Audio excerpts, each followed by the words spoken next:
Welcome to this exploration into the source material. Today we're diving into a history of how we hurt each other, or I guess more importantly, how we've tried to stop the cycle of violence over time.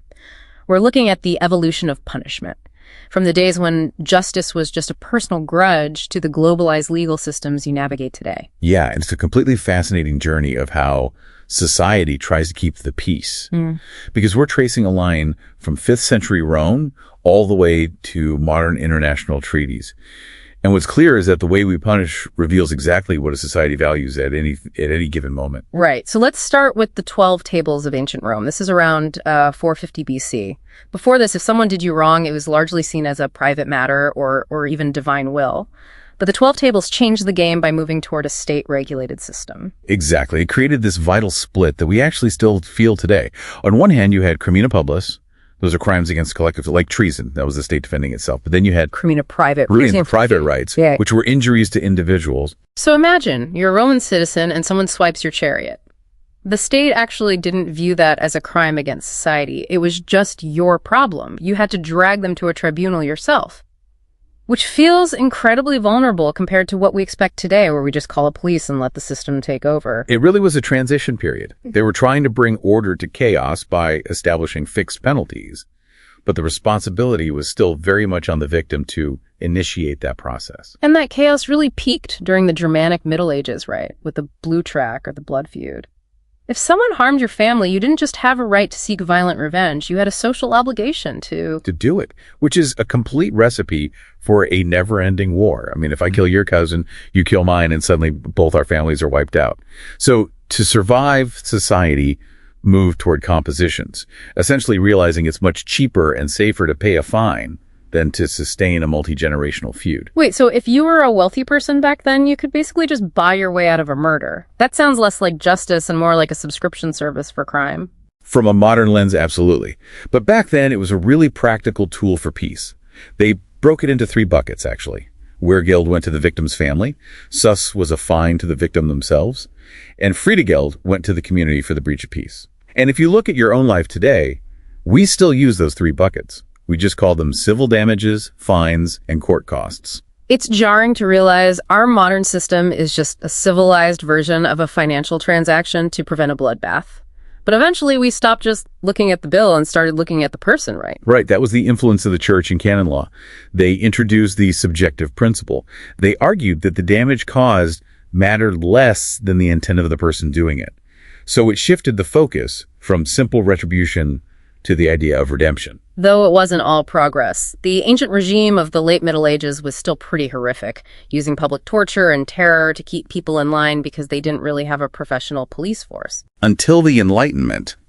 In 1764, Cesare Beccaria turned the world upside down. He argued that for punishment to be just, it had to be legal and public. No more secret trials or arbitrary torture. He even called for the abolition of the death penalty. And around the same time, John Howard was looking at the actual state of prisons, pushing for hygiene and moral reform rather than just dumping people in holes. Exactly. This is where we see the move toward rationality. But then in 1876, science enters the room with positivism. This is a radical departure. Instead of just looking at the crime, people started looking at criminal biology. Right. For the first time, you had researchers looking at skull shapes or social environments, trying to predict who would break the law before they even did it, treating crime like a disease to be diagnosed rather than a choice to be punished. Which is a dangerous, slippery slope. In the 20th century, we saw authoritarian regimes take that scientific approach and use it to defend the state's interests above all else, crushing individual rights in the process. And obviously, we are just reporting what the historical sources show here without taking political sides. But the shift is undeniable. It shows how the pendulum swings. And today, we're in this globalized era where crime doesn't stop at a border. Especially with things like drug trafficking or cyber terrorism, we rely on international treaties because a crime in one country can destabilize another. It's been a long road from the blood feud to the international court. We've gone from physical retaliation to weighing a person's intent and now to global cooperation. And it really makes you wonder, if the subjective principle changed law by making us look at an individual's internal intent, how will this new borderless world change our definition of community? When justice is global, who are we actually protecting? That is the big question. Something for everyone to think about next time you see a headline about international law. Thanks for joining this exploration into the source material. Today, we're going to unpack this incredible 2,500-year story of how we punish crime. It's a journey that takes us from personal revenge all the way to public justice, and maybe, just maybe, a little bit back again. So, let's just jump right in with a huge question. What is the actual difference between justice and revenge? I mean, really think about it. It's a line that societies have been trying to draw for centuries, and how we answer it has shaped, well, pretty much our entire legal world. Right here, this is the first big shift in thinking. On one side, you've got private vengeance. Think blood feuds, personal payback. Where getting even is seen as the victim's right. But on the other side, you have this new idea of public justice. And that's the notion that a crime isn't just an attack on one person. It's an attack on the whole community, on the state itself. This is the central conflict that's going to drive our entire story. So, where did this whole idea of public justice even come from? For that answer, we've got to go back to ancient Rome. They're the ones who really established this foundational concept they called the political principle, and it completely reframed crime as an offense against the state. And what this political principle really boils down to is this. When a crime happens, it's not just a private matter between two people anymore. No, it's seen as a tear in the social fabric, an attack on public order. And this was absolutely revolutionary because it took the power to punish out of the hands of the individual and put it into the hands of a central authority.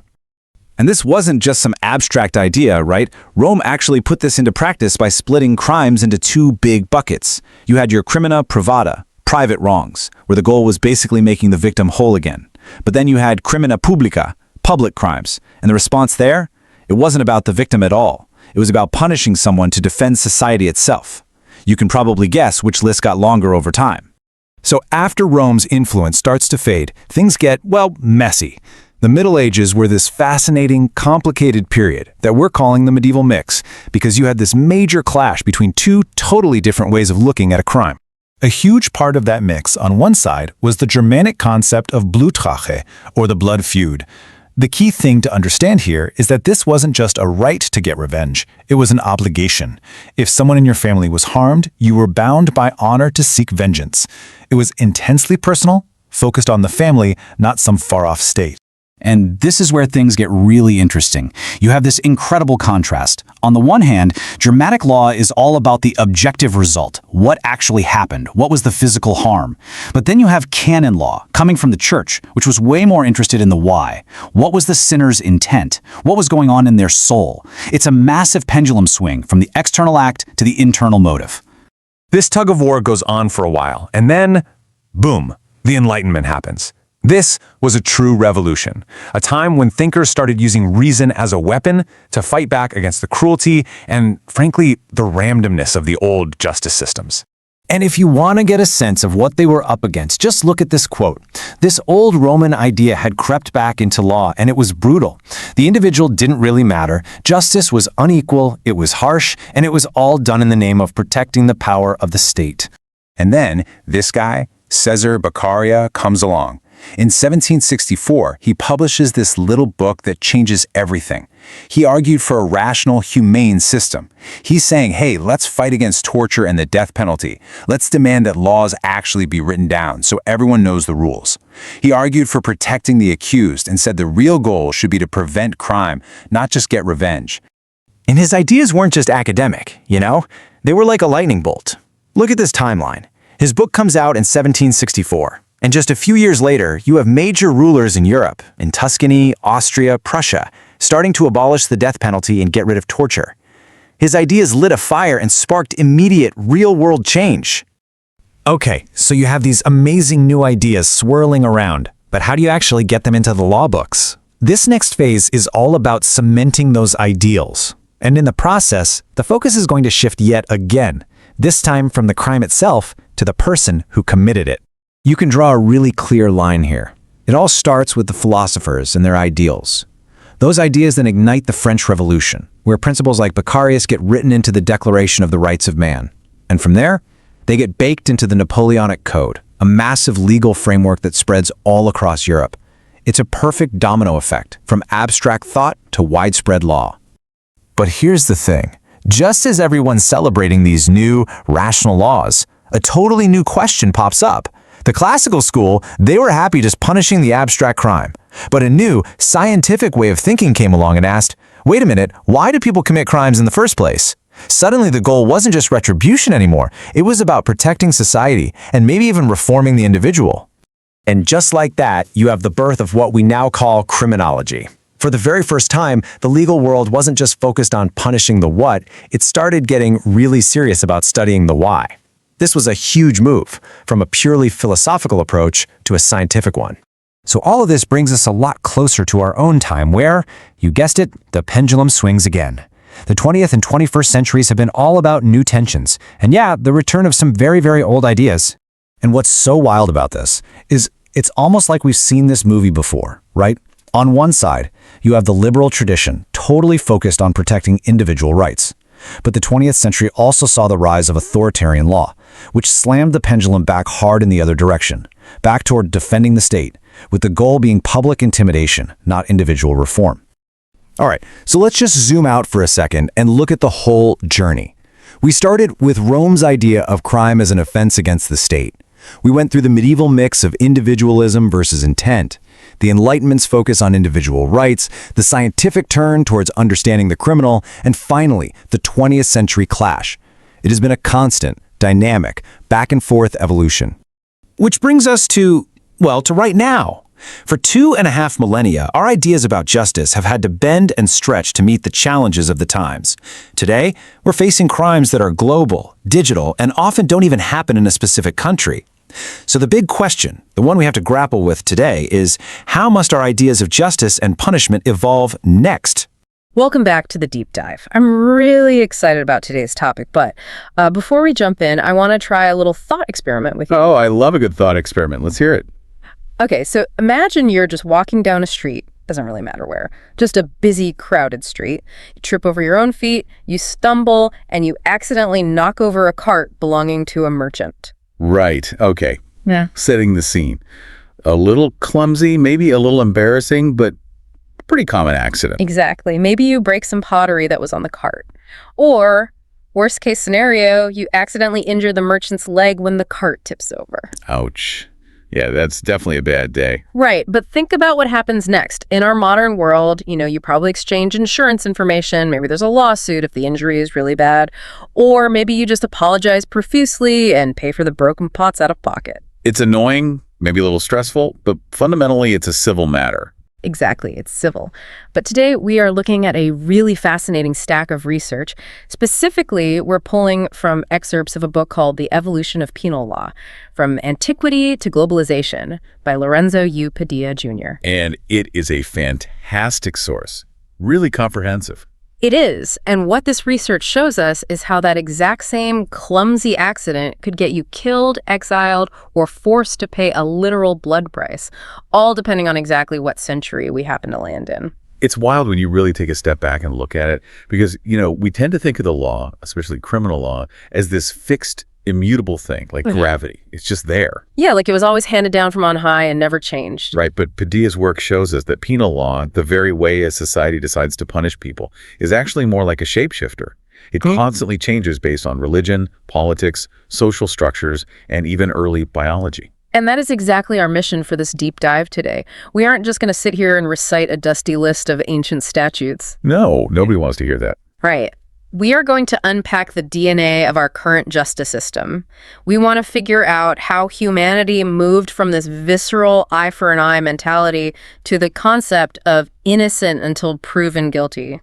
And looking at the history we're about to cover, I think it's important for you to know right off the bat that the road from vengeance to modern justice is not a straight line of progress. No, definitely not. It looks more like a really erratic zigzag. Exactly.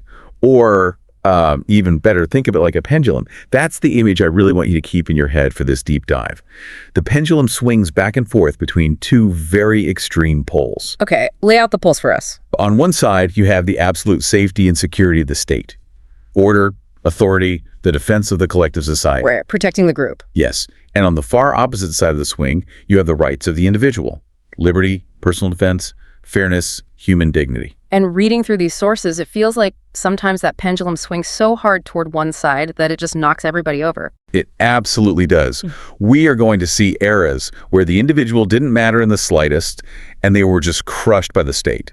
And then we'll see eras where the state was almost too weak to stop utter chaos and endless blood feuds. So let's fire up the time machine and get into it. Yeah. We are going way, way back, 5th century BC. We are starting in Rome. Yes, the Roman foundation. If we really want to understand Western law, we pretty much have to start with the Romans. But the text makes it clear we aren't talking about the gleaming white marble sprawling empire of the movies just yet. No, not at all.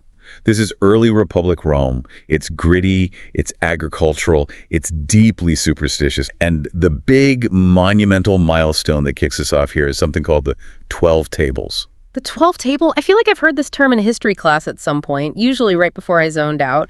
But why does Padilla's research mark this as such a massive deal for human history? Well, to understand why it's a big deal, you have to think about what the law looked like before the 12 Tables existed. It was entirely oral. It was based on tradition, and most importantly, it was a closely guarded secret. A secret law? How does that even work? Not well for most people. The priests knew the law, the patricians, the wealthy elites, they knew the law. But if you were just a regular plebeian, a working-class farmer or merchant, you had absolutely no idea if you were breaking a rule until the magistrate's hammer came down on your head. That sounds like an incredibly rigged game. Oh, it was completely rigged. The elites could basically make up the rules as they went along to protect their own interests. And that's exactly why the plebeians eventually revolted. They literally threatened to leave the city and start their own settlement if the laws weren't written down for everyone to see. A mass strike. That's actually pretty modern of them. Very effective, too. So around 450 BC, the leaders caved. They carved these core laws onto 12 tablets. Historians debate whether they were bronze or wood, but they were physical objects. And they set them right up in the Roman Forum. In the center of town. So this is the exact moment that legal transparency is born. In a way, yes. It's the birth of written public law.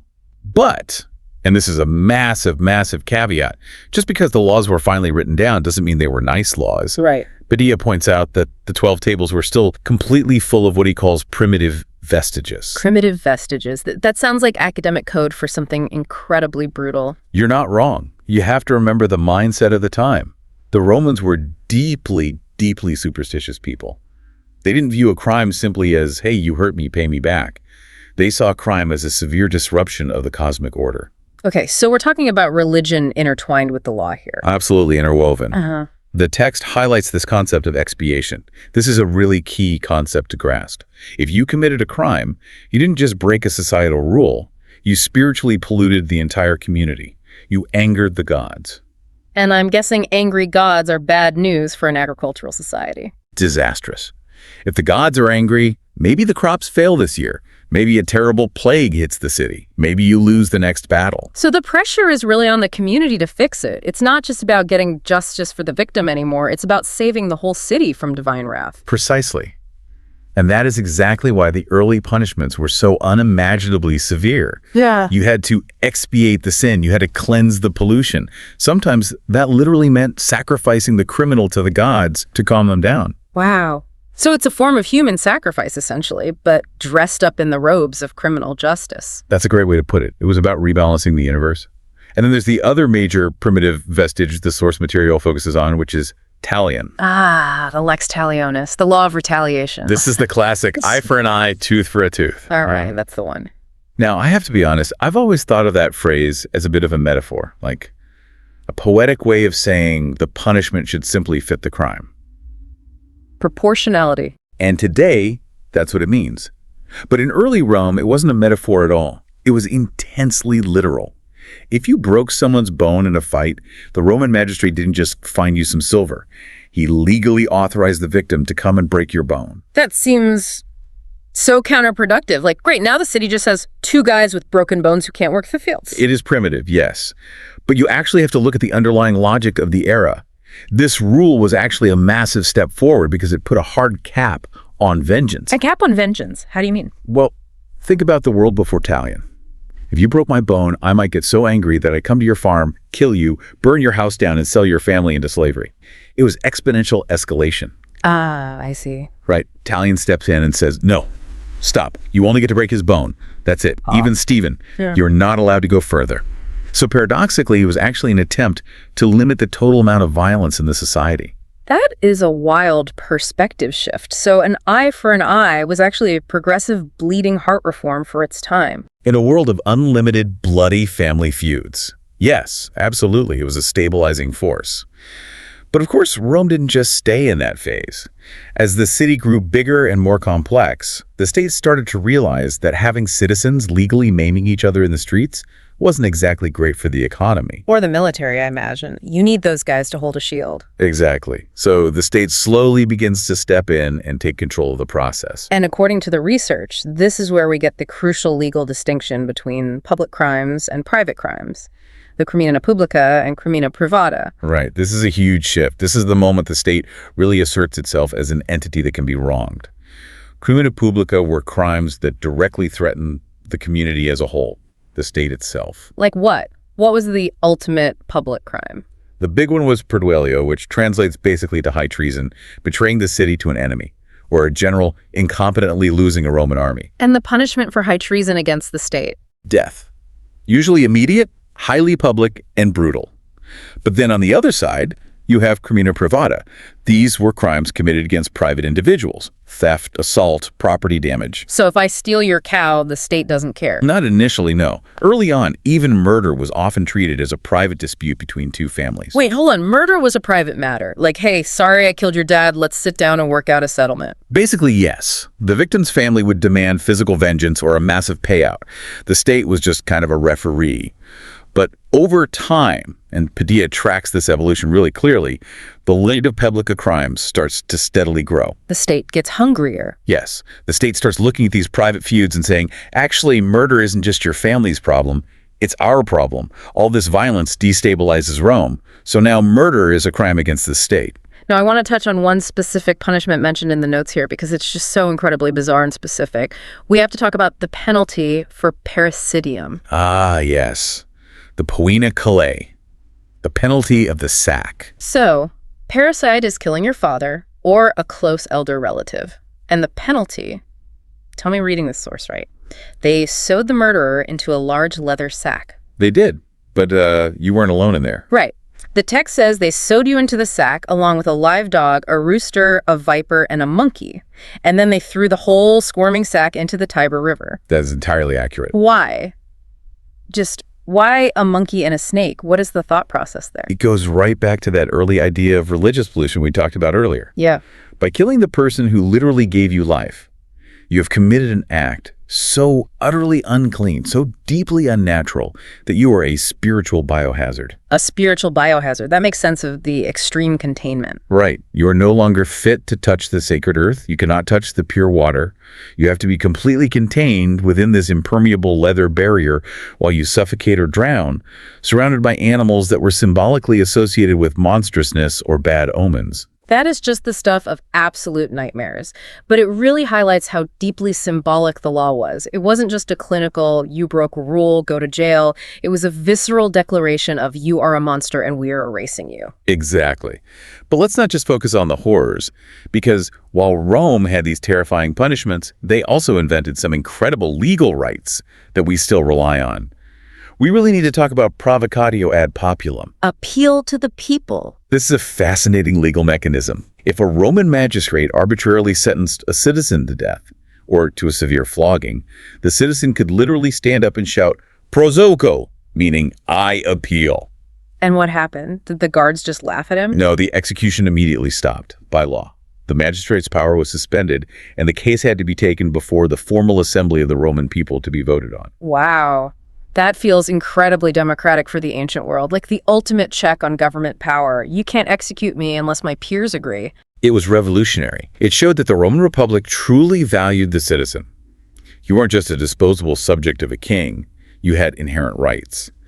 And this appellate mindset leads directly to the development of the questions. The questions. The text translates these as jury courts. Yes. Permanent jury courts. We are starting to see something that looks remarkably like our modern system.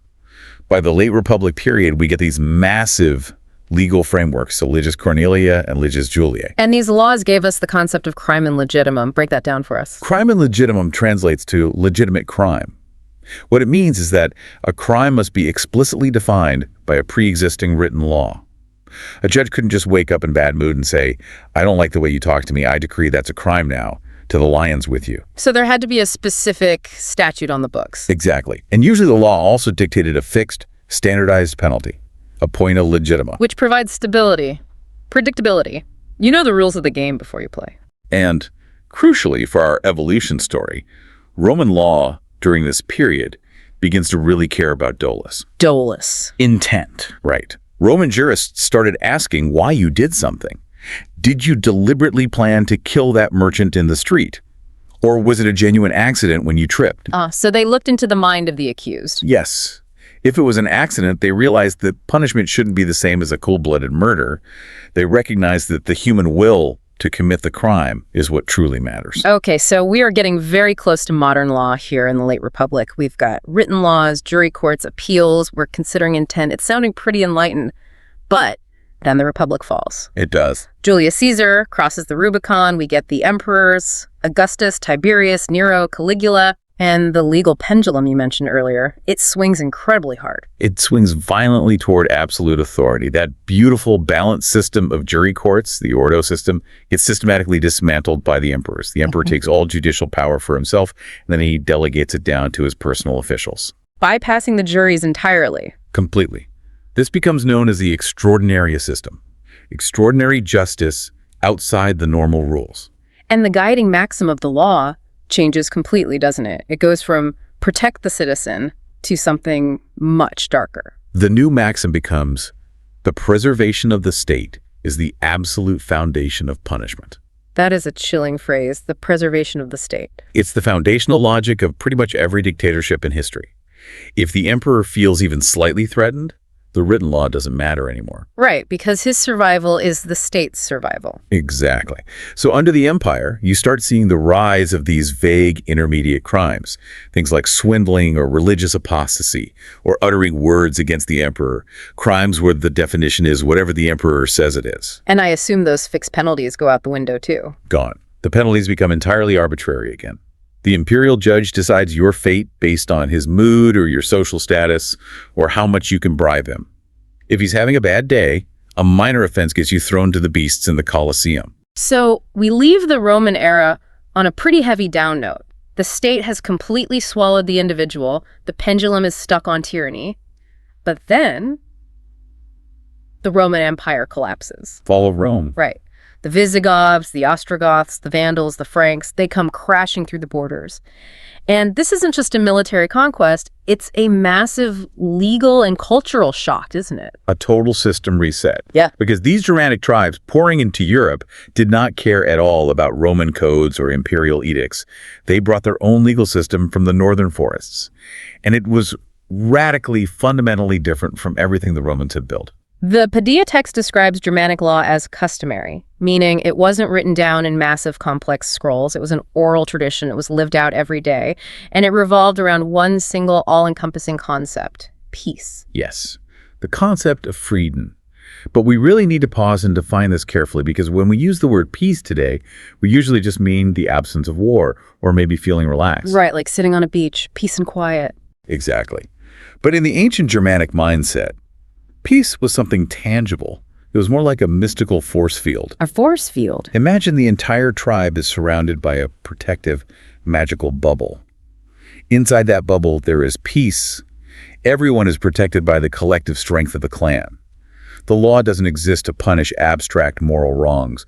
It exists solely to keep that bubble intact. Okay, so if the bubble is everything, what constitutes a crime in this worldview? A crime is literally anything that breaches the bubble. You are breaking the peace. And depending on exactly how you break it, the consequences are utterly terrifying. Let's talk about the absolute worst-case scenario. The text mentions a concept called Friedlosigkeit. Yes, it translates roughly to peacelessness, loss of peace. If you commit a severe crime against the whole community, like betraying the tribe to an enemy, or showing cowardice in the shield wall, or practicing dark magic, you don't just go to a Germanic jail. They didn't have jails. you lose your peace. And what does that mean in practical terms? Do you just get banished? It's much worse than simple banishment. It means you are expelled from the protective bubble of the tribe. You are officially declared freedloss, an outlaw. But the historical texts use a much more visceral, terrifying metaphor. You become a wolf. A wolf. The term is wargus, right? Yes.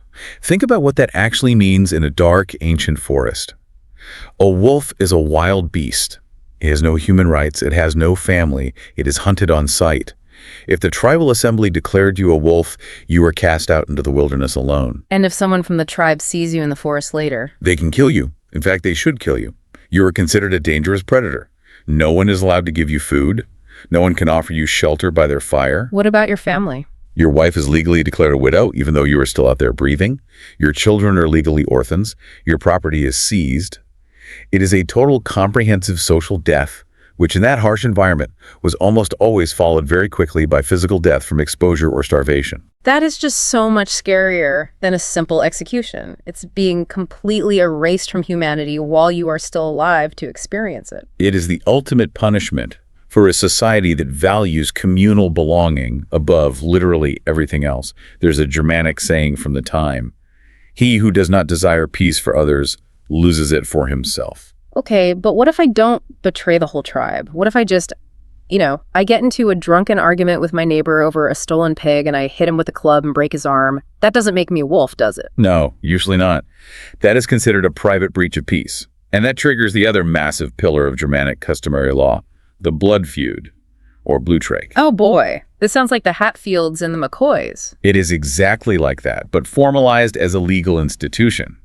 If you hurt me, my clan, my sippe, has a sacred duty to hurt you back. Not a choice, a societal obligation. And once my clan attacks yours, your clan has a duty to retaliate against mine. But that's just a suicide pact. If everyone perfectly follows that duty, eventually the whole tribe is dead over a stolen pig. Exactly. It's an unsustainable recipe for mutual extinction. So the Germanic tribes, being practical people who needed to survive, had to invent an off-ramp. They had to find a workable substitute for spilling blood. And that substitute was coal, hard cash, or, livestock and goods. Yes, the system of monetary settlements. The Wehrgeld. The man price. I find this absolutely fascinating. They literally sat down and put a specific price tag on a human being. They did. The tribal codes became incredibly detailed spreadsheets of human value. A free warrior was worth X amount. A nobleman was worth Y. A woman of childbearing age was often worth significantly more, Z, because she represented the future of the clan. But it went even deeper than just whole people, right? They had prices for individual body parts. Oh yes, like a gruesome diner menu. We'll take one thumb, please. Literally. If you cut off someone's thumb in a brawl, the customary law might say you owe exactly 30 shillings. If you gouge out an eye, that's a premium injury, maybe 50 shillings. If you slice off an ear, 15 shillings. It sounds so barbaric to our modern sensibilities to just put a price tag on a human eye. But when you explain it as a desperately needed alternative to an endless war of annihilation, it actually sounds surprisingly civilized. It was a massive innovation. It was a very practical way to stop the cycle of violence. You pay the money, the Wehrgeld, to the victim's family as compensation. Then you also pay the Freitas. What's the Freitas? It means peace money. You pay that to the king or the tribal leaders to buy back your standing in the community. And once the gold changes hands, it's over. The feud is officially settled. No more bloodshed allowed. Buying back your peace. Wait, is that where the word Freitas comes from? Peace. Yes, and it's actually the direct historical ancestor of the court costs and state fines we pay today. When you pay a speeding ticket, you are essentially paying a modern Freitas for the trouble you caused the system. That is a crazy connection. Now, there is one huge glaring difference between this Germanic system and the Roman system we talked about earlier. And it goes all the way back to that thought experiment I started the show with, the clumsy guy tripping and breaking the merchant's cart. Right. This brings us to the concept of objective responsibility. In late Rome, we said, dolus intent really mattered. If you broke the cart by accident, the judge would go easy on you. But in the Germanic forests, Intent did not matter one single bit. Early Germanic law was entirely result-based. They didn't care what was happening inside your head. They only cared about what happened in the physical world. so if I'm chopping wood for the winter fire and the iron axe head just flies off the handle, a total unforeseeable freak accident, and it hits you in the leg, You pay the Wehrgeld for the leg. even though I absolutely didn't mean to do it, even though it was a tool malfunction. Doesn't matter. My leg is broken. The peace of the village is broken. You are the one who swung the axe, so you have to fix the peace. That feels so incredibly unfair to our modern brains. We are obsessed with intent today. It feels unfair, but look at it from their harsh perspective. They don't have forensic detectives or psychological profiling to determine your inner thoughts. All they see is a bleeding leg. Someone has to pay for that leg, or else my family is going to come burn your house down. The fact that you didn't mean it doesn't magically heal the injury. The damage is done, so pay the bill. Wow. So we have these two massive contrasting traditions now. Roman law, which is state-focused, written, and cares deeply about intent, and Germanic law, which is clan-focused, based on monetary settlements, and cares strictly about results. And as the Middle Ages slowly grind on, these two systems start colliding. But a third massive player enters the chat to complicate things even further. The Catholic Church? Yes, the Church becomes the great synthesizer of the era. As the secular Roman institutions completely collapsed, the Church was very often the only organized, literate institution left standing in Europe. And the bishops and monks looked at this Germanic system, the endless blood feuds, the cold monetary payments for chopped off thumbs, and they said, this is missing something vital. What did they think was missing? The human soul. The Church brought canonical penal law into the mix. And their primary goal wasn't just financial compensation like the Germans or brutal public order like the Romans. Their ultimate goal was redemption. They actually wanted to fix the criminal. They wanted to save the criminal's immortal soul from hellfire. This introduces the profound concept of penitence into the law. Punishment shouldn't just be about inflicting pain or taking money. It should be an expiation. It should be a pathway to genuine regret and divine forgiveness. And this spiritual focus brings the idea of intent rushing back into the spotlight, doesn't it? Big time. Because you cannot repent for a pure accident. To commit a sin, you have to actively choose to do evil. The concept of mens rea, the guilty mind. Mens rea. We hear that on crime shows all the time. Right. The Church fiercely argued that if there was no evil intent in your heart, there was no sin. And if there was no sin, there shouldn't be a severe, soul-crushing punishment. So the Church acts as a softening force against that harsh Germanic objective responsibility. They definitely humanized the law. They also tried to actively stop the ongoing clan violence. They introduced something called the truces of God. The truces of God, what was that? The Church basically used the threat of excommunication to tell the warring knights and tribes, look, we know you're going to fight, but you absolutely cannot kill each other on Sundays, and you cannot fight during the holy season of Lent. They literally put office hours on the blood feuds. Murder is only permitted Monday through Saturday. Pretty much. It was a pragmatic way to reduce the total death toll. And they also created physical safe zones, the derecho de asilo, the right of asylum. Okay, this is a classic movie trope.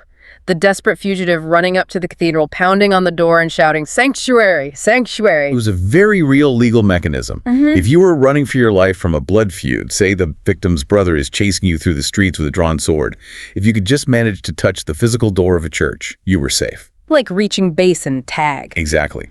The pursuer couldn't touch you without committing a grievous sin and battling God himself. So the physical church acts as a buffer. A buffer and a crucial filter. The clergy would take the frightened criminal in, and instead of letting the angry mob hack him to pieces in the street, they would calm things down. Then they would either impose a spiritual penance on him or safely hand him over to a legitimate public authority for a fair trial. Okay, so we have these three distinct streams of law flowing together now. The Roman state law, the Germanic clan customs, and the church's canon law. You'd think over centuries they would blend into something really balanced and nice. You would think that. But as we get into the late Middle Ages, moving into the Renaissance, what the Padilla text calls the old regime, it sounds like they actually blended into an absolute nightmare. It was a catastrophic disaster for human rights. Legal historians politely call this era the fusion of laws. But really, it was the confusion of laws. Just chaos. Total chaos. You had bizarre local customs, remnants of Roman statutes, strict church rules, all mashing together in overlapping jurisdictions. Yeah. And because European society was growing rapidly but was still politically unstable, the nascent states panicked. Panicked how? What does a panicking state look like? The kings and monarchs felt they were constantly on the verge of losing control of their populations. They didn't have modern police forces, so they turned to the one blunt tool they had available: terror. This is the era of cruelty that the source text spends a lot of time on. Yes. The overarching philosophy of the law mutated into public vengeance. The goal of punishment was no longer about compensating the victim, and it wasn't about saving the criminal's soul. The goal was to terrify and intimidate the general population so thoroughly that they wouldn't dare step out of line. So we aren't just talking about hanging a thief in the town square and calling it a day. Oh no, a simple hanging was considered much too mild. We are talking about elaborate theatrical spectacle, breaking criminals on the wheel, drawing and quartering them with horses, burning heretics slowly at the stake. And the cruelty was the entire point. Exactly. They wanted the death to be as slow, as public, and as agonizing as humanly possible.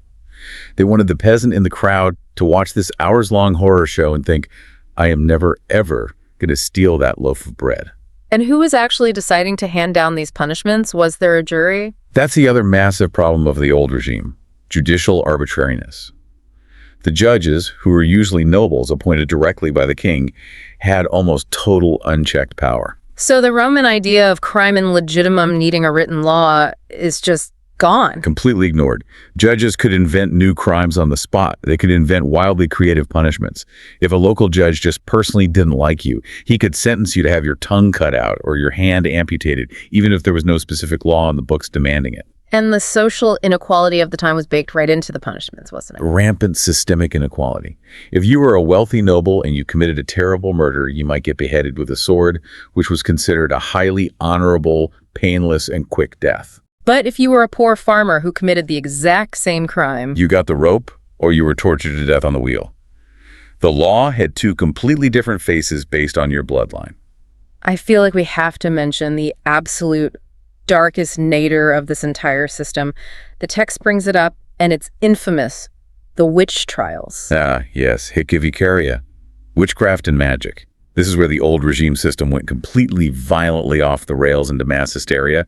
You had pseudo-legal manuals being published, like the Malleus Maleficarum. The Hammer of Witches, which honestly is a great name for a heavy metal band, but a terrible basis for a criminal justice system. A horrific basis for a legal system. Yeah. It created a paranoid framework where you were essentially guilty the moment you were accused, but it was impossible to prove your innocence. Because the crimes were invisible. Right. They relied heavily on anonymous accusations. You didn't even have the right to know who accused you of blighting their crops. And most damningly, they used torture as a standard, everyday investigative tool. Now, I think modern people often misunderstand torture in this historical context. We tend to think torture was the punishment after you were convicted. But under the Inquisition model, torture was actually the trial itself, right? That's a crucial distinction. Yes. It was officially called the question. They didn't see it as punishment. They saw it as an interrogation technique to find the objective truth. But how can pain find the truth? Well, the twisted logic was deeply religious. They believed that God would actively intervene to protect an innocent person. So the judge says, we are going to strip you and stretch your joints on the rack. If you are truly innocent, God will give you the supernatural strength to endure the agony and stay silent. But if you break and confess, it clearly proves you're guilty. That is just a diabolical catch-22. If I'm completely innocent, but I have a low pain threshold like most normal human beings, I'm going to confess to flying on a broomstick just to make the stretching stop, and then they execute me based on my confession. Exactly. And on the flip side, if you happen to be a hardened, tough-as-nails criminal who can just bite down and endure the pain, you might stay quiet and get acquitted. It's totally backwards. It was a bureaucratic machine flawlessly designed to generate false confessions. And it's exactly this extreme cruelty, this glaring irrationality, that finally set the stage for the next massive swing of the historical pendulum. People could only take so much. Right. The pressure cooked until it exploded into the Enlightenment. The 18th century, the age of reason. Thinkers and philosophers started looking at this bloody, arbitrary, torture-filled system, and they basically said, this isn't just cruel, it's actively stupid, it doesn't even work. Yes. You have massive intellectual figures stepping up. Grotius talking about natural human rights, Montesquieu writing about the absolute necessity of separating the powers of the government so the judge isn't also the king, Voltaire publicly campaigning against wrongful executions. But the source text singles out one specific man as the true visionary here, Cesare Beccaria. Beccaria, the undisputed father of modern penal law. And the craziest thing about him is, he wasn't a grizzled old judge. He wasn't a powerful king or a high-ranking politician. Who was he? He was a 26-year-old Italian aristocrat, basically a rich kid who hung out in Milanese coffee houses and literary salons discussing philosophy with his friends. A 26-year-old kid essentially dismantled the medieval justice system. He really did. In 1764, he wrote a relatively short book called Trattato dei delitti e delle pene, Treatise on Crimes and Punishments. And he actually had to publish it anonymously at first because he was terrified the Church Inquisition or the state police would come after him for treason. What was so radical in this book that he feared for his life? He completely stripped God and the king out of the legal equation. For centuries, punishment was about divine vengeance or royal majesty. Beccaria said, no. Punishment should be strictly utilitarian. Utilitarian, meaning practical. Yeah. Focus on results. Meaning, what is the actual societal point of doing this? Beccaria argued that the only legitimate justification for punishing a human being is to prevent that specific criminal from doing it again and to deter other people from copying them. Anything beyond that, any extra pain for the sake of pain, is just state-sanctioned tyranny. So he went directly after the practice of torture. He utterly demolished the logic of torture. He pointed out exactly what we were just discussing. Torture predictably acquits the strong criminal and inevitably condemns the weak innocent. He said it is a mathematical absurdity to try and calculate truth using pain as the metric. He also went after the death penalty, which must have been incredibly shocking to readers because literally every nation on earth executed people back then. It was wildly controversial, but his argument was brilliant and multi-layered. He said, philosophically, the state simply doesn't possess the right to take a human life. He argued that citizens sign a social contract. We give up a little bit of freedom to live safely in a society, but nobody ever volunteers to give up their fundamental right to breathe. That's a strong philosophical point. But he had a practical point, too, right? A very practical one. He said the death penalty is actually a terrible deterrent to crime.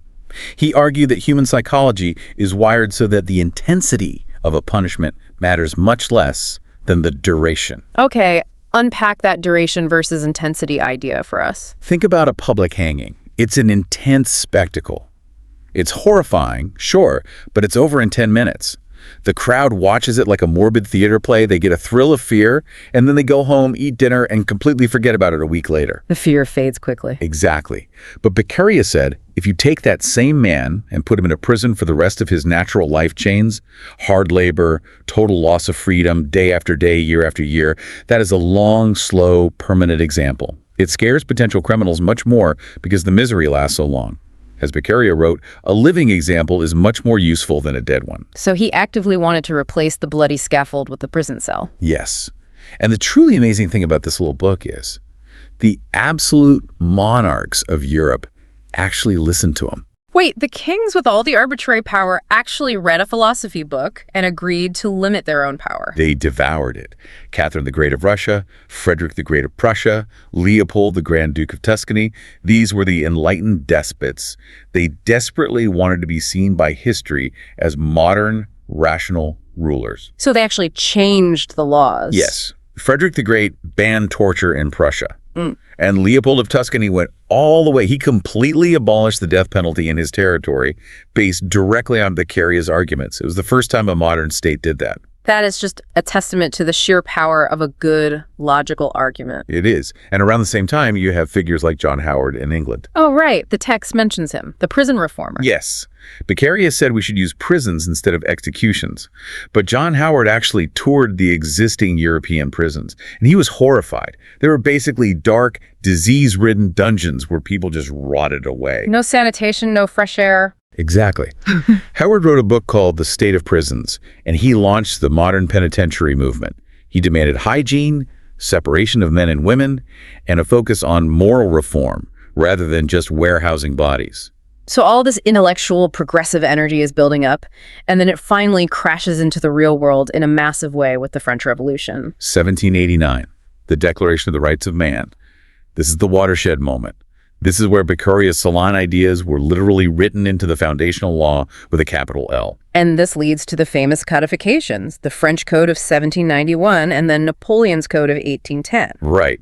These codes established the bedrock principles we still use today. First and foremost, equality before the law. So finally, no more different punishments just because you have a fancy, noble title. Exactly. A crime is a crime, regardless of who commits it.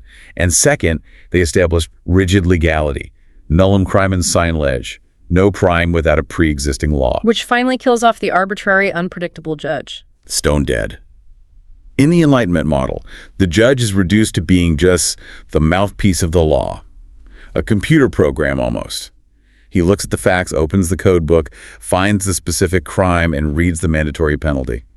No wiggle room, no inventing cruel punishment. It sounds so perfect. Rational, fair, predictable, equal. But the Padilla text kind of drops a bomb here and says this beautiful Enlightenment system completely failed. It did fail, or at least it fell wildly short of its utopian promises. And this is the great tragic irony of the Enlightenment thinkers. They built a legal architecture that was perfectly mathematically logical, but they forgot one crucial detail. Human beings aren't perfectly logical. Precisely. They designed the law for an abstract, perfectly rational everyman. They imagine that before a criminal acts, he sits down and does a cost-benefit analysis. If I steal this silver watch, the code book says I will get precisely 3 years in prison. 3 years of lost wages is not worth the value of the watch, therefore I will not steal it. Right, like everyone is a robotic accountant. But real criminals, especially violent ones, are desperate or furious or mentally ill or acting on pure impulse. They don't check the Napoleonic Code before they get into a bar fight. They don't. So the harsh reality was that crime kept going up. Recidivism, people getting out of prison and immediately reoffending, was absolutely rampant.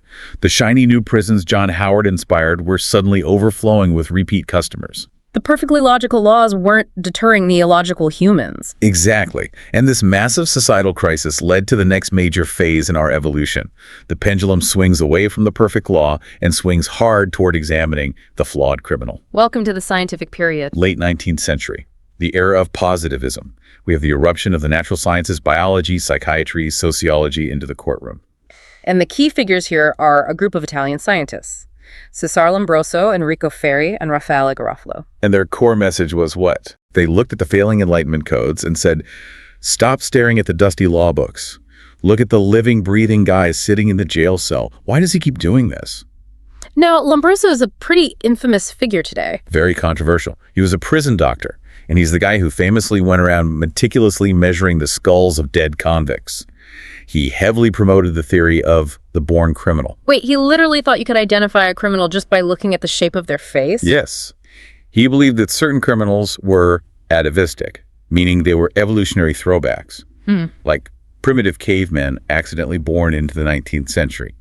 He looked for physical markers, unusually large jaws, sloping foreheads, asymmetrical facial features. So his theory was, this guy isn't choosing to be evil, he's just biologically programmed to be violent. Exactly. Now, we know today that physiognomy and skull measuring is absolute dangerous pseudoscience. Or garbage. Right. But, and this is why Padilla includes him, the shift in legal thinking that Lombroso sparked was profoundly important. The positivists moved the focus of the justice system away from moral responsibility, the idea that you freely chose to sin, and moved it toward social or biological responsibility, the idea that you are sick or your environment broke you. Okay, I see. If the criminal is sick or determined by their genetics, then punishing them with a set prison term doesn't make any logical sense. You don't punish someone for catching a virus. Exactly. You try to cure them, or if they have an incurable disease that makes them dangerous, you quarantine them to protect the public. And this medical mindset introduced a massive new legal tool called measures of security. Measures of security. Medidas de seguridad. That phrase sounds so sterile, almost like a euphemism. It can definitely be a dark euphemism. The positivist idea was, if a guy is a born criminal, if science says he is dangerous by his very nature, why on earth should society wait for him to actually murder someone before we intervene? Oh, wow. Minority Report vibes. Very much so.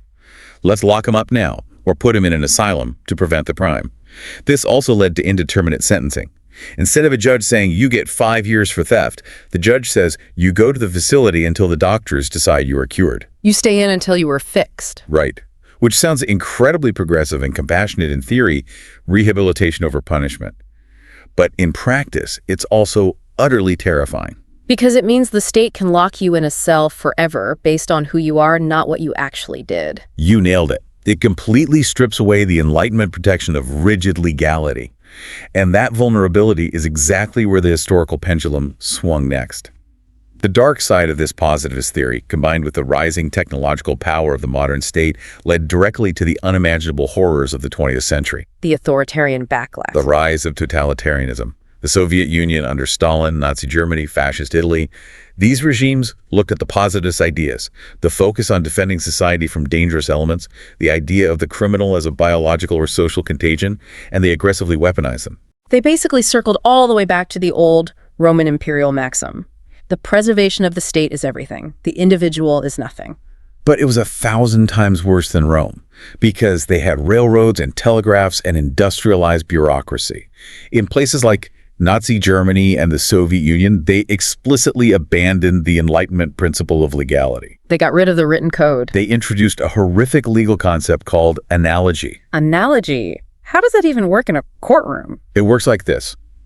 The prosecutor brings you in. You say, show me the specific law I broke. The prosecutor says, well, there isn't a specific statute against what you did, but what you did is analogous to this other crime, and frankly, your actions offend the healthy sentiment of the people or the spirit of the revolution. So we're going to punish you anyway. That is just terrifying. So if I do literally anything the ruling party doesn't like, they can just say, it's kind of like treason and put me against a wall. Exactly. It completely destroyed the certainty of the law. You were never safe.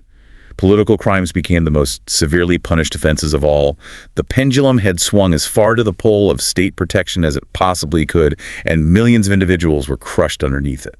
And that grim reality brings us to the aftermath. World War II finally ends. The concentration camps and the gulags are exposed to the world.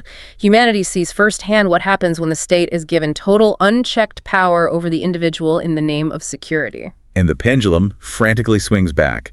This initiates the humanization phase of contemporary times. We get the Universal Declaration of Human Rights in 1948. We reaffirm the old Enlightenment rules, but with even more urgency. We double down on them.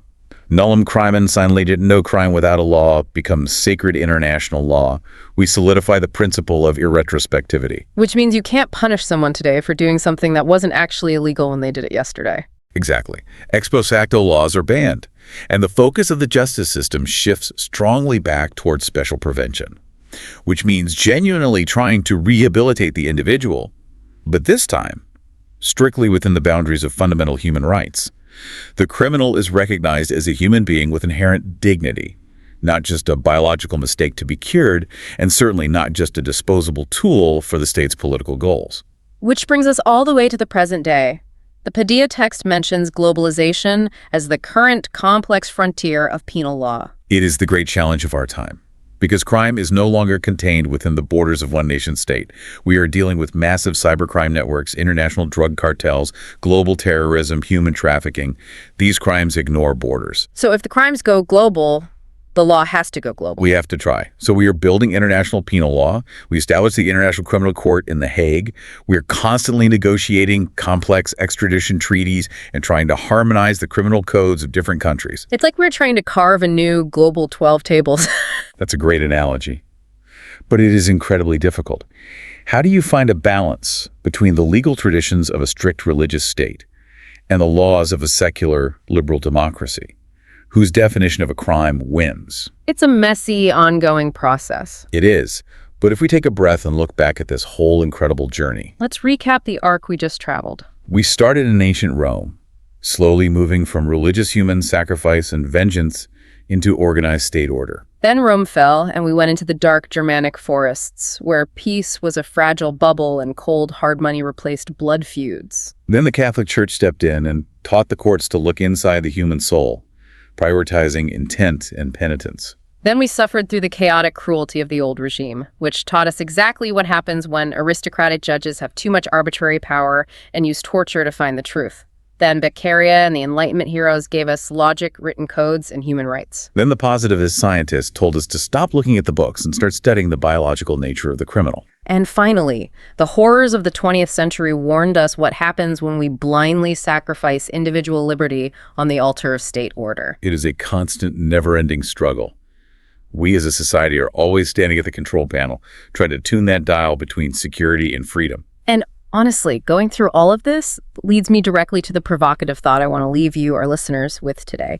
It's something that really struck me when we were deep in the weeds talking about the ancient Germanic tribes. Oh, the objective responsibility concept. Yes, exactly that. Remember, out in the forest, if you swung an axe and the head flew off and broke a cart or a leg by pure accident, you paid for it. Total result-based liability. Intent didn't matter. And then for centuries, thanks to the church and the Enlightenment, we obsessed over intent. Did you mean to do it? Was there mens rea? Right. Proving intent is the absolute bedrock of modern criminal trials. But take a look at the hyper-complex world we are building right now in the 21st century. Look at modern corporate law. Look at massive environmental regulations or data privacy laws. I think I see where you're going with this. Go on. If a massive multinational oil corporation has a pipeline burst and it destroys a coastline, or if a giant tech bank's experimental AI algorithm goes haywire and flash crashes the stock market, wiping out pensions, do we actually care if the CEO personally meant to do it? No, we don't. The public and the regulators usually just say, the catastrophic damage is done, your company broke it, pay the billion-dollar fine. Exactly. We are increasingly using concepts like strict liability. We are holding massive entities responsible purely for the result of their actions, completely regardless of their internal mindset or intent. That is a fascinating historical parallel. As our global society gets more and more complex, frankly, way too complex for a jury to ever truly understand the intent hidden inside a black box AI algorithm or a convoluted global supply chain, maybe we're subconsciously reverting back to the old Germanic model. The global peace is broken. Your machine broke it. You pay the Wehrgeld. We might just be circling right back to the customary forest after all these centuries. It's definitely something to chew on the next time you blindly agree to a 50-page terms of service update on your phone. And that's it for this deep dive into the evolution of penal law. Thank you so much for time traveling with us today. It was an absolute pleasure. See y'all next time. Welcome to the debate. Today we are undertaking a pretty massive historical survey. We're tracing the entire arc of penal law in the Occidental world. So we'll be looking at a journey that stretches from the rigid structures of Roman antiquity through the fragmentation of the Middle Ages into the Enlightenment and finally arriving at our modern era of globalization. It is a vast timeline, I agree, but I want to be clear right from the start. We aren't just reciting dates and dusty legal codes today. We are looking at the engine that actually drives this history. It's a conflict that is, well, it's still very much alive. Precisely. The central question we are wrestling with is this. Does the history of penal law represent the necessary triumph of the political principle, meaning the state's absolute power to maintain order and monopolize vengeance? Or, as you might suggest, is it a struggle to establish the individualist principle, which is the protection of the accused and the requirement of moral intent before punishment? I think you know where I stand. To me, the history of penal law is only a history of progress when it moves away from the state's crushing weight. It's really about the introduction of subjective responsibility, looking at the intent, the why, not just the result, and the rise of humanitarianism. And I see why you think that. But let me give you a different perspective. I argue that the evolution of penal law is the story of the state successfully taking vengeance out of private hands to ensure public tranquility. The political principle isn't the villain here. It is the safeguard of civilization. Because without the state holding the sword, we are just wolves eating each other. I suspect we are going to disagree fundamentally on what civilization requires, and certainly on who the wolves are. Fair enough. Then let's begin at the foundation. I want to start with Roman penal law. If we look at the historical accounts, European penal law invariably starts here, and for good reason. It was in Rome that we saw the differentiation between law and religion finally achieved. But more importantly, it was Rome that distinguished between crimina privata, private disputes, which injured only individuals, and crimina publica, crimes against the collective interest. But that distinction took centuries to mature. And let's be honest, for a long time, Rome treated things we would consider serious crimes as mere private misunderstandings. It did take time, but the trajectory was clear. Initially, you had to per duellio for political crimes like high treason and parricidium for the killing of a free man. But as the concept of the state grew, the political principle was consecrated. The goal shifted from merely satisfying the victim to the idea that the preservation of the state is the foundation of punishment. This is the moment civilization asserts itself. You had the prevocatio at populum, where the people could make sovereign decisions on punishment, effectively acting as a supreme court. Eventually, we got the questiones perpetuus, or permanent tribunals. This wasn't arbitrary violence. It was the state creating a structure for social defense. I'm sorry, but I just don't buy that this was a complete system of justice. You mentioned the crimina privata. The Roman system was imperfect exactly because it often treated true crimes merely as civil injustices, leaving them to be regulated like private disputes. If a rich man hurt a poor man, it was often just a matter of writing a check. It was administrative efficiency, perhaps, but it wasn't justice. No system is perfect in its infancy, but it established the rule of law. But the individualist principle, the true value of the individual person, didn't come from the administrative might of Rome. I come at it from a different way. It came, ironically, from the Germanic laws and eventually the church. You are going to credit the Germanic tribes with legal sophistication? Yes, I am. We will get to the church, but you cannot dismiss the Roman contribution. They established that dolius fraud, deceit, the intent to harm, became necessary for conviction in crimes under the leges Cornelii. They built the Ordo Judiciarum Publicorum. That is the skeleton of modern law. And yet, when the empire fell, we saw that the real innovations in how we value human beings came from elsewhere. The Germanic laws, even the customary ones, contributed the individualist principle simply by focusing on the worth of the free man. And then you have canon law. The church introduced the subjective principle.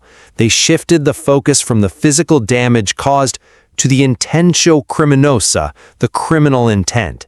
Rome was concerned with the state's tranquility. Canon law was concerned with the individual's soul and their moral culpability. That is the true turning point. Order without justice is tyranny, and you cannot have justice if you are only looking at social defense and ignoring the mind of the accused. Well, that brings us directly to the chaos of the Middle Ages, which I think serves as a perfect counterpoint to your optimism about individualism. You talk about the Germanic contribution, but let's look at what happened when the Roman state collapsed. It was a period of transition, certainly. Transition is a very polite word for anarchy. It was the epoch of the blood feud, or Blutrache. Let's look at the Germanic laws prior to the invasion. You praise them, but they were customary, unwritten, and dominated by objective responsibility, or Erfolgshaftung. Which was a primitive stage, granted. It was a necessary stage for that level of social stability. The law cared about the result, not the intent. If you caused an injury, you paid. It didn't matter if you meant to do it. The priority was the peace of the community. If you broke that peace, you suffered Friedlosigkeit, the loss of peace. Explain that term for a moment, because it's crucial. Friedlosigkeit. You became Friedlos, an outlaw. But it's much deeper than just being a criminal on the run. You are thrown out of the juridical community entirely. You are left to the beasts of the forest. The texts say you were caput gerat lupinum. You bore the head of a wolf. You were considered an enemy of the people, and anyone could and sometimes was obligated to kill you on sight. There was no trial, no defense, just elimination. That sounds barbaric, because it was. It was a system of absolute brutality. It sounds like a society desperate to maintain order without a strong state to police it. If you hurt the tribe, you are out. That is why the system of composition was such a massive breakthrough. Instead of endless blood feuds where families wiped each other out over generations, we developed the Wehrgeld. Man money? Exactly. Money paid to the victim to settle the debt. But notice the evolution here. Eventually, the law added the fratus. The money paid to the community. This is the key moment. The fratus was the precursor to court costs and fines. It was the community, the proto-state, the king, the count, asserting its interest in the dispute. It was the state saying, you didn't just hurt this person. You broke our peace, and you owe us for that. It was a move towards state control, which is the only thing that actually stopped the hereditary wars of the families. That's a compelling argument for the origin of the state. But have you considered the cost of that objective responsibility you're defending? You say it was necessary for order, but it was profoundly unjust. In those primitive Germanic laws, a person was responsible for accidental harm. Because the harm still happened. But look at the examples in the text. Offenses committed by women, children, or servants were sometimes considered accidental, like something caused by a rooster's spur. Yet under objective responsibility, the owner is liable for the rooster's spur. There is no guilt, no malice, no evil mind. Yet there is punishment. It treats human beings like insurance policies. In a primitive society, the victim still needs to be made whole. If I lose my eye because of your rooster, I don't care about the rooster's intent. I want compensation. But that isn't justice. That is why the Canon Penal Law, the Church's law, was the corrective. The Church introduced the idea of penitentia. This wasn't just punishment, it was expiation and redemption. To have expiation, you need sin. To have sin, you need intent. The Church looked at the intentione criminosa. This created the criterion of moral responsibility. It protected the innocent but unlucky individual from the wrath of the state or the mob. The Church certainly added a layer of psychological complexity. It did more than that. The canon law fought against the ordalius, the trials by ordeal. You know, holding a hot iron or being dunked in water to see if God protects you. It fought against the duello judiciario, trial by combat. It proclaimed the truce of God and the right of asylum. It withdrew criminals from private vengeance and put the right to punish into the hands of public authority, but with a focus on correction, not just retribution. I will concede that the Church played a role in humanizing the concept of penitence. However, let's not romanticize the Middle Ages. As we moved into the later period, the confusion of Roman, Germanic, and Canon laws led to the European Common Penal Law, or what we call the Old Regime. The Old Regime? Or as I prefer to call it, the Epic of Horror. I see why you call it that, but I would frame it differently. This was a reaction to the anarchy we just discussed. The Old Regime, roughly the 16th to the 18th centuries, saw the rise of the inquisitorial system. The state prosecuted ex officio. That means the state initiates the case, not the victim. Why? Because the state had to be fearsome to be respected. The political principle required public vengeance. And what did that vengeance look like? It looked like the Malleus Maleficarum. It looked like the systematic persecution of witches. It looked like torture as a standard investigative tool. It involved terror and intimidation, yes. The death penalty was frequent and accompanied by aggravated forms of execution. There were corporal punishments, mutilations, and the penalty of infamy, where your social standing was completely obliterated. But the source material is clear on why. This was a rigorous protection of the juridical order as a counterforce to the tremendous disequilibrium of the age. When the social fabric is tearing, wars of religion, plagues, civil unrest, the state uses an iron hand. Disequilibrium is a convenient excuse for tyranny. The old regime was characterized by the arbitrary power of judges. This is what terrified people. Judges could impose penalties not provided by law. They could incriminate acts that weren't even crimes in the books. It was complete arbitrariness. You could be tortured and executed for something you didn't even know was a crime. It was the practical jurisprudence of the glossators and interpreters. They were trying to build a common law out of absolute chaos. They were building a machine of oppression. This is exactly why the Enlightenment, the Illuminismo, was so critical. We needed the encyclopedists. We needed Montesquieu and Voltaire. But most of all, we needed Cesare Beccaria. Beccaria, the author of Trattato dei delitti e delle pene. Right. A tiny book with an enormous effect. Beccaria looked at this machinery of terror and dismantled it with logic. He argued against the death penalty, against the penalty of infamy, and against torture. But his most important contribution was the principle of legality. Nullum crimen, nulla ponencia, sine lege. No crime, no punishment without law. Exactly. You cannot punish what is not written in the law. This wasn't about social defense through terror. It was about humanitarianism and predictability. The state cannot just make it up as it goes along. It was a shift, certainly, a move toward transparency. It was a revolution. Frederick the Great suppressed torture because of Beccaria. Leopold of Tuscany abrogated the death penalty. And let's not forget John Howard in England, exposing the horror of the prisons, the filth, the disease. This led to the French Revolution and the Declaration of the Rights of Man. This was the victory of the individual against the state. The shift was from public vengeance to equality before the law. I'm not entirely convinced by that line of reasoning because even after the revolution, the state reasserted itself immediately. Look at the Code of 1810. Napoleon wasn't exactly a champion of loose rules. The Code of 1810 was a step back, I admit. It was a reality check. The Code of 1810 was based on utilitarianism, specifically the ideas of Jeremy Bentham. It prioritized intimidation to protect society. It measured the penalty based on the degree of danger, not just the morality of the act. The political principle returned because the individualist principle failed to stop criminality. The state realized that being nice doesn't always keep the peace. It didn't fail, it was evolving. Let's look at the 20th century then. The source material highlights the rise of authoritarian penal law, the Russian Penal Code of 1926, the Italian Code of 1926 under Mussolini, the National Socialist laws in Germany. What do we see here?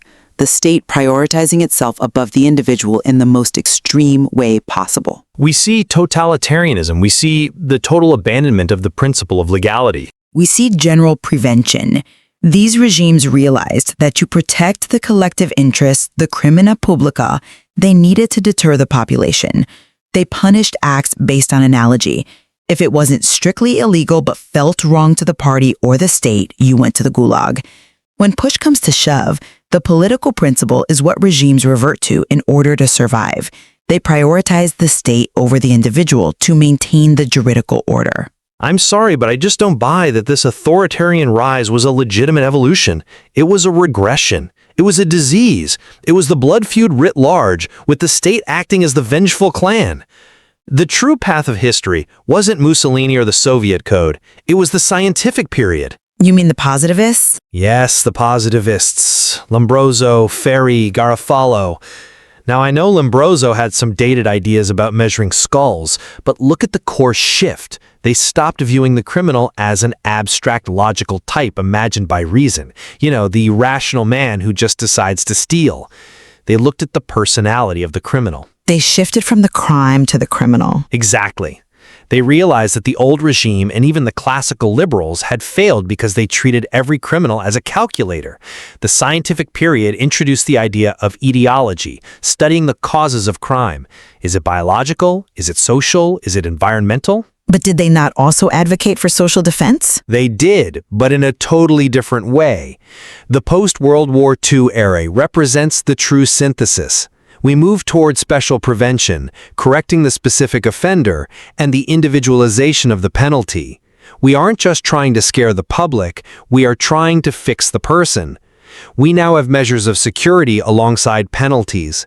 If a man is mentally ill, we don't just lock him up for retribution, we place him in a hospital for safety.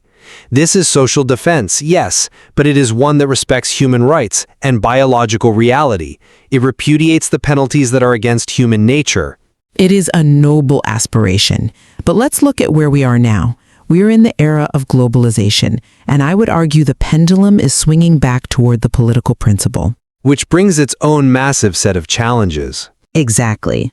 We are dealing with drug trafficking, terrorism, crimes that span borders and operate like multinational corporations. And what is the response? International treaties, extradition, a new international legal order. This is the political principle scaling up. The state is no longer just one nation. It is a global network of authority. The necessity of maintaining peace, just as the Germanic tribes realized, requires a power that can impose order. You cannot fight a global terror network with subjective responsibility alone. You need power. But that order is meaningless if it repeats the mistakes of the old regime. If we build a global surveillance state in the name of safety, we have just created the biggest Malaya's maleficarum in history. I see why you think that. But without that power, there is no platform for rights to exist.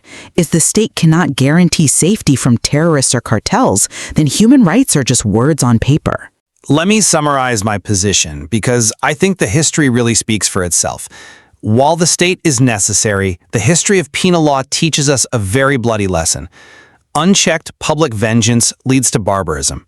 It leads to the torture chambers of the Ancien regime, and it leads to the authoritarian nightmares of the 20th century. The true achievements of our legal history are the scientific and humanitarian approaches. We have learned to understand the criminal's mind, their intent, their mens rea, and we have learned to aim for correction rather than just retribution. We value the individual life, even the life of the accused. That is progress. That is a compelling narrative, but I would frame it differently. Humanitarianism is a luxury of a stable society. The fundamental purpose of penal law remains what it was in Rome: social defense. The political principle is the safeguard of civilization. When the Germanic tribes used the fretis to pay the community, they recognized that the community's peace was paramount. Today, with the rise of global terrorism and transnational crime, the political principle is as relevant as ever. We cannot prioritize the individual to the point where the collective is vulnerable. The state must have the power to maintain peace, or we devolve back into the chaos of the private blood feud, back to being wolves in the forest. And yet, if the state becomes too powerful, it becomes the very wolf it claims to protect us from. That is the tension, isn't it? It never really goes away. Securing public order and protecting individual rights is the engine that drives penal law forward. It pushes us to refine, to reform, and hopefully to improve. And on that note, it seems that the debate is far from settled. Indeed. Thank you for joining the debate.